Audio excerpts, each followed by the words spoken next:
जो बोएगा वही पाएगा। आज पूरे 3 वर्षों के बाद विनय अपने देश भारत लौट रहा था और अपनों से मिलने की खुशी से अंदर ही अंदर उत्साहित हो रहा था। उसने अपने आने की खबर भी अपने घर वालों को नहीं की थी, क्योंकि वह उन्हें सरप्राइज देना चाहता था। नौकरी के सिलसिले में अमेरिका गया था, लेकिन इन 3 वर्षों में अपने काम में कुछ ऐसा उलझ गया कि अपने देश वापस लौटकर नहीं आ सका। एयरपोर्ट पर उतरकर विनय सोचने लगा कि पिछली बार जब उसकी पत्नी ईशा से उसकी बात हुई थी तो उसने बताया था कि माँ की तबीयत आजकल ठीक नहीं रहती। शायद उन्हें शहर की हवा रास नहीं आई, इसलिए कुछ दिनों के लिए वह गांव में रहने चले गए हैं। कुछ समय के लिए उन्होंने शांति काके के घर पर ही एक कमरा किराए पर ले लिया है। विनय जल्द से जल्द अपने माँ बाबूजी से मिलना चाहता था, इसलिए वह एयरपोर्ट पर उतरकर अपनी पत्नी से मिले बिना टैक्सी करके सीधा गांव के लिए निकल गया। गांव पहुंचकर जैसे ही टैक्सी से बाहर निकला तो गांव की मिट्टी की सौंधी सौंधी खुशबू उसे अपनी ओर आकर्षित करने लगी। उसका बचपन उसकी आंखों के सामने किसी चलचित्र की तरह दिखाई देने लगा। शांति काकी के घर जाते हुए वह गांव की हर एक गली और हर एक नुक्कड़ को बड़े ध्यान से देखता जा रहा था और अपने माता पिता के साथ वहां बिताए गए अनमोल पलों को याद करता जा रहा था। जब विनय शांति काकी के घर पहुंचा तो उसे देखते ही काकी के चेहरे पर मुस्कुराहट फैल गई। प्रणाम काकी, कैसी हैं आप? मैं अच्छी हूँ बेटा, तुम लोगों का क्या हाल चाल है? मैं ठीक हूँ काकी। ऐसा कहते हुए विनय इधर उधर नजर दौड़ाने लगा। उसकी नजरें अपने माता पिता को ढूंढ रही थी। तभी शांति काकी बोली, क्या हुआ विनय बेटा, किसे ढूंढ रहा है? फिर विनय कहने लगा, काकी मेरे माँ बाबूजी कहाँ हैं? बहुत समय हो गया उनसे मिले हुए, क्या आप उन्हें बुला देंगे? विनय की बात सुनकर शांति काकी हैरान रह गई। यह क्या बात कर रहे हो बेटा, मुझे तो कितने साल हो गए तेरी माँ से मिले हुए। यह सुनकर विनय के चेहरे का रंग उड़ गया और फीकी सी मुस्कुराहट के साथ बोला, लेकिन काकी माँ बाबूजी तो यही गांव में आपके घर पर रह रहे थे ना? नहीं विनय बेटा, तुझे कोई गलत फहमी हुई होगी, तेरी माँ बाबूजी तो कब से यहाँ आए ही नहीं। यह सुनकर विनय सोच में पड़ गया। फिर बाहर निकलकर विनय ने गांव के अन्य लोगों से भी पूछताछ की, लेकिन उसे कुछ पता नहीं चला। आखिर माँ बाबूजी हैं कहाँ? यह सोचते हुए उसने अपनी पत्नी को फोन लगाकर उससे पूछना चाहा, तो पाया कि उसकी पत्नी का फोन स्विच ऑफ था। उसने बहुत बार कोशिश की, लेकिन अपनी पत्नी से बात नहीं कर पाया। थक हार कर विनय वापस टैक्सी में बैठ गया और अपने शहर की ओर निकल पड़ा।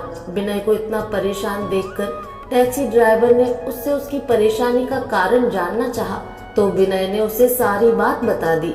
जैसे ही वे लोग शहर पहुंचे तो टैक्सी ड्राइवर ने गाड़ी को माता रानी के मंदिर के बाहर रोक दिया और कहने लगा, बाबूजी इस मंदिर की बहुत मान्यता है। कहते हैं इस मंदिर में माथा टेक कर जो भी मांगो वह मुराद पूरी हो जाती है। टैक्सी ड्राइवर की यह बात सुनकर विनय भी उस मंदिर में माथा टेकने चला गया। मंदिर में प्रार्थना करने के बाद उसने देखा कि मंदिर के आंगन में बहुत भीड़ जमा थी, क्योंकि वहां कुछ लोगों द्वारा प्रसाद वितरित किया जा रहा था और बहुत से गरीब लोग वहां से प्रसाद लेकर खा रहे थे। तभी उसकी नजर एक बूढ़े व्यक्ति पर पड़ी। वह व्यक्ति मैले कुचैले कपड़ों में था। उसकी दाढ़ी और नाखून बड़े हुए थे और बहुत मुश्किल से चल पा रहा था।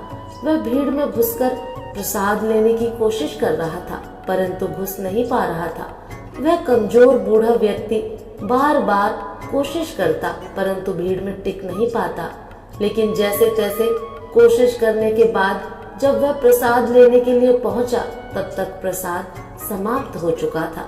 वह बूढ़ा व्यक्ति निराशा से निढाल होकर वहीं बैठ गया। विनय को उस वृद्ध व्यक्ति पर बहुत तरस आया। वह दौड़कर उनके पास आया और उनके कंधे पर हाथ रखकर कहने लगा, बाबा आप परेशान मत हो, मैं आपके लिए खाना लेकर आता हूँ। ऐसा कहते हुए जैसे ही विनय खाना लेने के लिए जाने लगा तो एकाएक चौंक गया।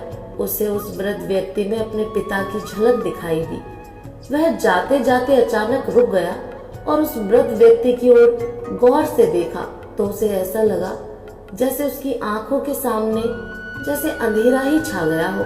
वह देखकर दंग था कि मैले कुचैले कपड़ों में वह बुजुर्ग व्यक्ति और कोई नहीं बल्कि उसके पिता राधे श्याम जी थे, जिनकी आंखें चेहरे के अंदर तक धंस चुकी थी और शरीर कंकाल मात्र रह गया था। विनय को अपनी आंखों पर यकीन नहीं हो रहा था।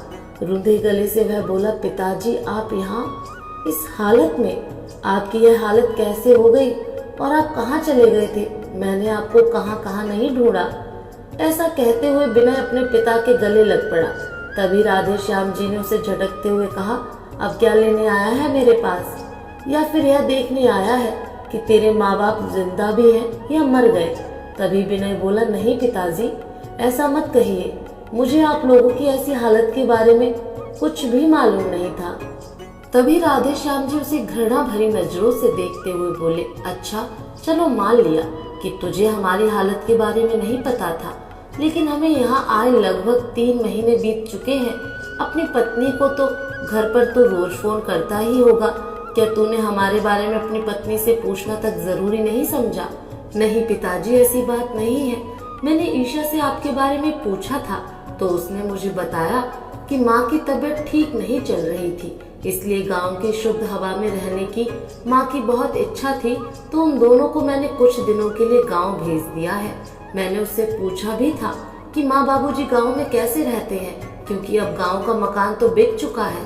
तो ईशा ने मुझे बताया कि आप लोग शांति काकी के मकान में किराए पर रहते हैं। उसने ये सब बातें मुझे ऐसे बताई तो मैंने भी उस पर यकीन कर लिया। मुझे माफ कर दीजिए पिताजी। विनय ने अपने पिता के पैर पकड़ते हुए कहा और पूछने लगा, माँ कहाँ है पिताजी? तभी राधे श्याम जी विनय को लेकर सावित्री जी के पास पहुँचे, जो मंदिर के बाहर फुटपाथ पर एक पुरानी सी चादर बिछाकर बैठी हुई थी और राधे श्याम जी का इंतजार कर रही थी। उन्हें देखते ही विनय की आंखें आंसुओं से सराबोर हो गईं और रुधिर स्वर में विनय बोला, माँ। माँ स्वर सुनकर सावित्री जी की आंखें अचानक विनय की ओर देखने लगी और उसे देखते ही गुस्से से बोली, क्या करने आया है हमारे पास? चला जा यहाँ से। तभी विनय रोते हुए अपनी माँ से बोला, अपने इस नालायक बेटे को बस एक बार माफ कर दीजिए माँ। गलती मेरी ही है जो मैंने ईशा पर आंखें बंद करके भरोसा किया और उस पर यकीन करके आप दोनों की जिम्मेदारी उसे देकर मैं विदेश चला गया था। लेकिन मुझे मालूम नहीं था कि जब मैं आप लोगों से मिलूंगा तो आपको ऐसी हालत में देखूंगा। लेकिन माँ, आज मैं कसम खाता हूँ कि आप लोगों की एक एक परेशानी का हिसाब लूंगा। माँ, आप खुद ही सोचिए, क्या आपका विनय आपके साथ कभी ऐसा कर सकता है?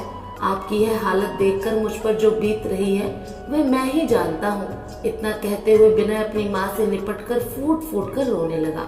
विनय ने अपनी माँ पिताजी को टैक्सी में बिठाया और उन्हें एक अच्छे से होटल में ले गया।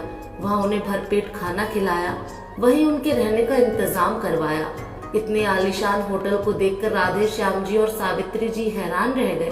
तभी विनय बोला, माँ पिताजी आप यहाँ आराम से बैठिए, सब कुछ ठीक हो जाने पर मैं आपको घर लेकर चलूंगा। सबसे पहले मुझे पूरी बात बताइए ताकि मुझे भी पता चले कि ईशा ने मुझे क्या क्या छुपाया है।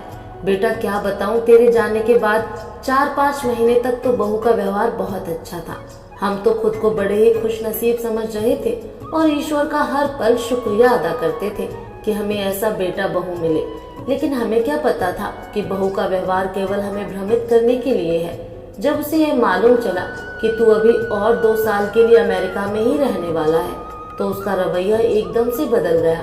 सारा दिन बहू अपनी माँ से फोन पर बात करती रहती थी और सारे काम करने का जिम्मा केवल तेरी माँ का था। फिर राधे श्याम जी बोले, बेटा ईशा बहू हमसे रोजाना बदतमीजी करती थी और यदि तेरी माँ कुछ बोलती थी तो घर में तांडव मचा देती थी।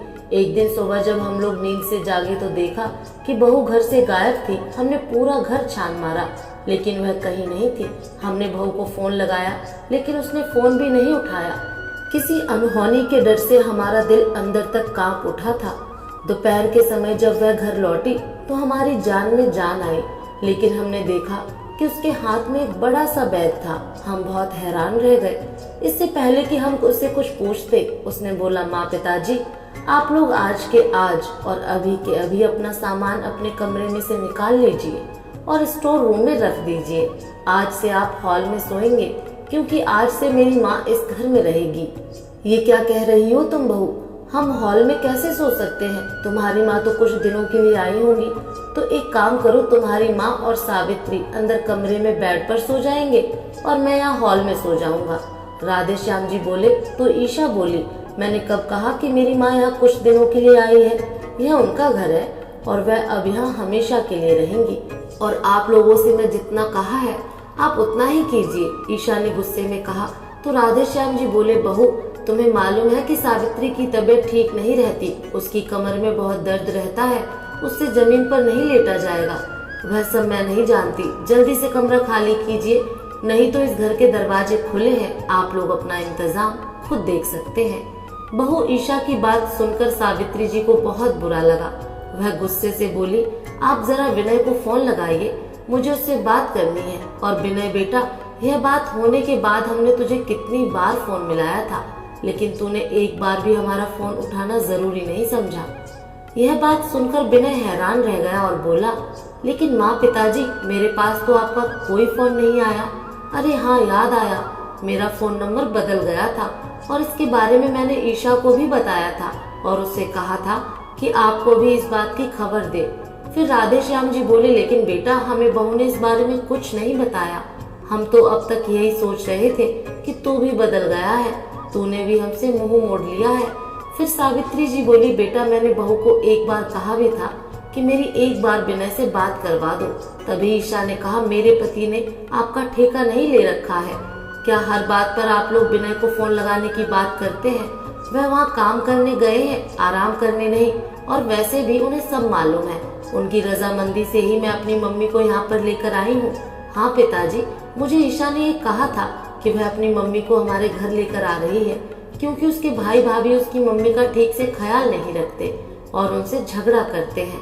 लेकिन पिताजी, यदि मुझे मालूम होता कि ईशा आप लोगों को आपके कमरे से निकाल रही है, तो मैं आपके साथ कभी ऐसा नहीं होने देता। फिर राधे श्याम जी नम आंखों से कहने लगे, बेटा बहू ने हमारी ऐसी हालत कर दी थी कि हमारे पास कोई चारा नहीं बचा था, और हमने सोच लिया था कि यदि 2 रोटी खानी है तो बहू की बातें चुपचाप सुननी होंगी। बेटा एक दिन तेरी माँ को बुखार चढ़ा था और मैं उसकी सेवा में लगा था। वैसे तो पूरे घर का काम तेरी माँ ही करती थी, तो उस दिन बहू ने आकर कहा कि मेरे मामा जी घर आ रहे हैं, इसलिए माँ जी आज अच्छा सा खाना बनाइएगा। तो मैंने कहा कि कैसी निर्दयी हो तुम बहू, क्या तुम्हें नजर नहीं आ रहा कि तुम्हारी सास बीमार है? तुम्हें तो इनकी सेवा करनी चाहिए, उल्टा तुम उसे काम बता रही हो। इस पर समधन जी मुझे कहने लगी कि आप जाकर इनके लिए दवाई ले आइए, दवाई खा लेंगी तो राहत भी मिलेगी और काम में मन भी लगेगा, और वैसे भी तबीयत ठीक हो या नहीं हो, घर का काम तो करना ही पड़ता है। तो बेटा मुझे समधन जी की यह बात सुनकर बड़ी हैरानी हुई और मैंने गुस्से में कह दिया कि आप भी एक औरत हैं और आपको मेरी पत्नी का दर्द समझना चाहिए। आज मेरी पत्नी घर का कोई काम नहीं करेगी। फिर सावित्री जी बोली, बेटा उस दिन के बाद ईशा बहू और समधन जी दोनों मिलकर आए दिन हमें बातें सुनाती। बहू ने तो हमें खाना तक देना बंद कर दिया था। जैसे तैसे करके मैं या तेरे पिताजी रसोई घर में जाकर अपने लिए खाना बनाकर लाते और खा लेते, उसमें भी बहू चिल्लाती थी।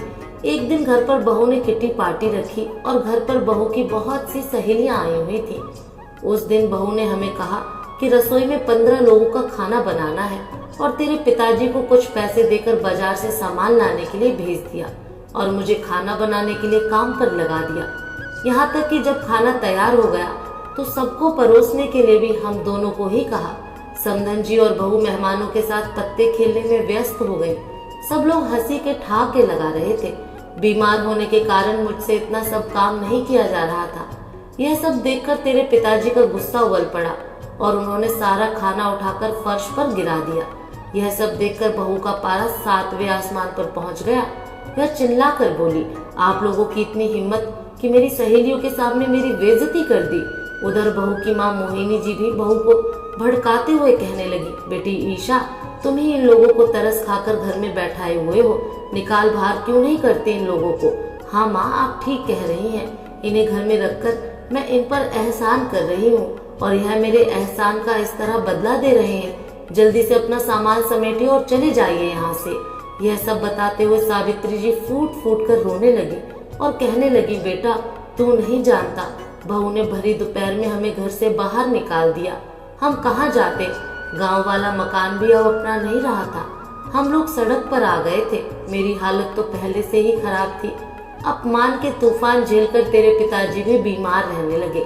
थोड़ी थोड़ी देर में इन्हें सांस चढ़ने लगता था। हम कहाँ जाते, कैसे खाते, इसलिए हम इस मंदिर के बाहर आकर बैठ गए। लेकिन तुम हम तक कैसे पहुँचे बेटा? सावित्री जी के पूछने पर विनय ने कहा, माँ, आप लोगों को घर से निकालने के बाद ईशा ने मुझसे कहा कि आप लोग तो शांति काकी के पास गांव में चले गए हैं। और जब मैंने कुछ दिनों के बाद उससे पूछा कि माँ बाबूजी का फोन क्यों नहीं लग रहा, तो उसने बताया कि आपका फोन घर पर ही रखा है और आप लोग गांव वालों के साथ तीर्थ यात्रा पर गए हैं। इस कारण आप लोगों से बात नहीं हो पाएगी। मुझे थोड़ा सा शक भी हुआ, क्योंकि यदि आप तीर्थ यात्रा पर जाते तो मुझसे एक बार बात जरूर करते। यूं बिना बताए ना जाते, इसलिए मैं जल्दी काम निपटाकर भारत वापस आ गया। मुझे आप लोगों की बहुत चिंता हो रही थी, इसलिए यहाँ माथा टेकने आ पहुँचा और आप लोगों को ऐसी हालत में पाया। लेकिन आप लोग बिल्कुल चिंता मत करना, अब मुझे सब पता चल चुका है। अब तो उस जालिम औरत को मजा चखाने का समय है। उसे उसकी औकात न दिखाई तो मैं भी आपका बेटा नहीं। ऐसा कहकर विनय अपने घर लौट आया। जैसे ही घर पहुंचा तो देखा कि दोनों माँ बेटी बैठे हुए चाय और स्नैक्स का आनंद ले रही थी। उसी समय ईशा की माँ मोहिनी बोली, बेटी ईशा, तूने अपने सास ससुर को यहाँ से निकाल तो दिया, लेकिन एक बार देखना तो चाहिए कि वे लोग कहाँ गए और क्या कर रहे हैं। कहीं उन्होंने दामाद जी को सारी खबर दी तो हमारा क्या होगा? अरे माँ, आप ही क्या बात कर रही हैं? जब उन्हें अपने बेटे का फोन नंबर ही नहीं मालूम तो वह उसे फोन कैसे करेंगे? आप निश्चिंत रहिए, और वैसे भी उनके आने में अभी बहुत समय बाकी है। तब तक तो वे दोनों स्वर्ग से धार जाएंगे। ऐसी हालत में भला कितने दिन जीवित रहेंगे? ईशा ने हंसते हुए कहा। तभी मोहिनी जी बोली, लेकिन बेटी, अगर दामाद जी पूछेंगे तो तुम क्या बताओगी? फिर ईशा ने कहा, माँ, जब तक आपके दामाद जी भारत वापस आएंगे तब तक कुछ सोच लेंगे। अभी तो लाइफ को एंजॉय करो। यह बातें करते हुए वे दोनों जोर जोर से हंसने लगे। तभी विनय अंदर चला आया और उसे देखते ही ईशा के चेहरे का रंग उड़ गया और ठिठक कर उठ खड़ी हुई। अरे क्या हुआ बिटिया, तुझे सांप क्यों सूंघ गया? ऐसा कहते हुए ईशा की माँ ने दरवाजे की ओर देखा तो उसके पैरों तले भी जमीन खिसक गई। वे दोनों मन ही मन सोच रही थी कि कहीं विनय ने उनकी बातें सुन तो नहीं ली। उसी समय विनय हंसते हुए बोला, देखा, हैरान रह गई ना मुझे देखकर? मैं तुम्हें सरप्राइज देना चाहता था, इसलिए बिना बताए ही आ गया। विनय की यह बात सुनकर ईशा और उसकी माँ मोहिनी की जान में जान आई। अब उन्हें यकीन हो चुका था कि विनय ने उनकी बातें नहीं सुनी। थोड़ी देर आराम करने के बाद विनय ईशा के पास आया और बोला, ईशा, एक खुशखबरी है। अब मैं तुम्हें भी अपने साथ विदेश ले चलूंगा। मैं तुम्हारा वीजा भी बनवा लिया है। हम 2 दिन बाद ही अमेरिका के लिए निकलेंगे। माँ और पिताजी तो तीर्थ यात्रा पर चले गए हैं, तो उनका आना अभी नहीं हो पाएगा, और जब आएंगे तो मैं उनसे बात करके उनका यहीं रहने के लिए इंतजाम करवा दूंगा। अब तुम जल्दी से अपनी पैकिंग करने शुरू कर दो। यह बातें सुनकर ईशा की बाँछें खिल उठी। खुशी के मारे उसके पैर जमीन पर नहीं पड़ रहे थे। तभी मोहिनी जी, जो यह सब बातें सुन रही थी, परेशान होते हुए बोली, ईशा बिटिया, तुम तो विदेश जाने के बारे में सोच रही हो, लेकिन ये भी तो सोचो फिर मेरा क्या होगा? देखिए माँ, मैं इतने दिन आपको रखकर आपकी सेवा की है। अब आप भैया भाभी के पास वापस जाइए। क्या कोई बेटी के घर भी इतने दिन रहता है? जाइए, उनसे माफी मांग लीजिए। अब आपके कारण मैं विदेश में जाना तो नहीं छोड़ सकती ना। पता है मैं कितना तरसती थी विदेश में जाने के लिए, और अब जब मौका मिल रहा है तो मैं इस मौके को हाथ से नहीं जाने दूंगी। अपनी बेटी के मुंह से यह बातें सुनकर उसकी माँ हैरान रह गई। अगले ही दिन उसने अपनी माँ को अपने घर से विदा कर दिया और खुशी खुशी विदेश जाने की तैयारी में जुट गई। जिस दिन उसकी फ्लाइट थी, विनय ने उसे फ्लाइट में बैठा कर कहा, तुम यहीं बैठो, मैं बस 2 मिनट में आया। लेकिन जब फ्लाइट उड़ने का समय हुआ तब तक भी विनय वापस नहीं लौटा था।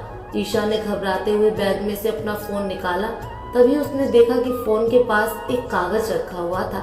जैसे ही उस कागज को खोलकर देखा तो उसमें लिखा था, जाओ और खूब मजे करना विदेश में। अब तुम्हें मालूम पड़ेगा कि किसी इंसान को अकेला और बेसहारा छोड़ देने का क्या मतलब होता है। तुमने मेरे माँ पिताजी को घर से धक्के मार कर निकाल दिया था, उन्हें दर दर की ठोकरें खाने पर मजबूर कर दिया था। खून के आंसू रुलाया है तुमने उन्हें।